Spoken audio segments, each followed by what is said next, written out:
Aujourd'hui, je conçois la vie d'un chirurgien pas seulement dans les blocs opératoires et au travers des consultations, mais également donc, dans une partie de recherche. Depuis de nombreuses années, j'ai été impliqué dans des avancées dans la laparoscopie ou cœlioscopie, cette chirurgie à petits trous.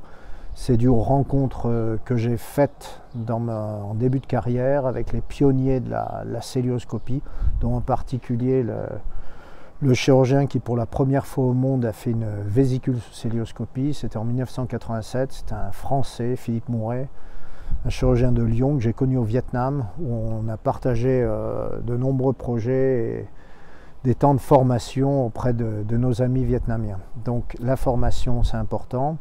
L'innovation, donc la cœlioscopie en son temps m'a attiré. Ensuite, j'ai travaillé un petit peu comme conseil auprès de gens qui investissent dans les nouveaux instruments, dans les nouveaux robots, etc., pour leur donner l'avis d'un chirurgien qui s'intéresse à l'innovation.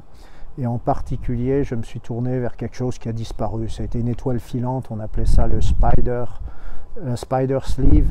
C'était par une seule incision, une espèce d'araignée qu'on rentrait dans le ventre comme avec des pinces qui permettaient de faire une sleeve. Ça n'a pas eu de succès, mais c'était une belle expérience, toujours de belles rencontres, et je commençais à toucher un peu ce monde de l'innovation.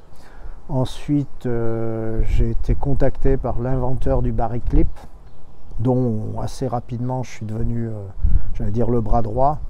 Et en particulier dans la formation, j'ai eu la chance de former des chirurgiens dans 7-8 pays sur le Bariclip, de garder donc des contacts étroits avec tous ces gens-là. Et maintenant, je m'intéresse de très près à de nouvelles technologies qui arrivent. Certaines seront robotisées et toucheront à l'endoscopie. En particulier, j'ai la chance, le privilège de travailler étroitement avec mon ami Thierry Manos, qui est l'inventeur, un des deux inventeurs d'une nouvelle technologie qu'on va utiliser par endoscopie, par fibroscopie, par les voies naturelles, et qui aidera à perdre du poids et à améliorer la glycémie, le taux de sucre, en particulier chez les gens diabétiques. Donc ça, c'est un premier dossier où on travaille de façon très proche, et Thierry et son partenaire Christophe viennent de faire la première chirurgie au monde, endoscopie au monde avec ce nouveau device. Et le second également avec les mêmes investisseurs derrière, qui est en cours de développement, avec pareil des gens que j'ai eu l'occasion de rencontrer, qui sont des leaders un petit peu, des innovateurs, des innovants dans le monde de l'endoscopie et de la chirurgie bariatrique, qu'ils soient allemands, américains, australiens ou autres. Voilà. Donc, en dehors du bloc opératoire, c'est travailler sur de nouveaux projets qui vont toucher la chirurgie, c'est travailler avec de nouvelles inventions qui, j'espère, seront rapidement adoptées.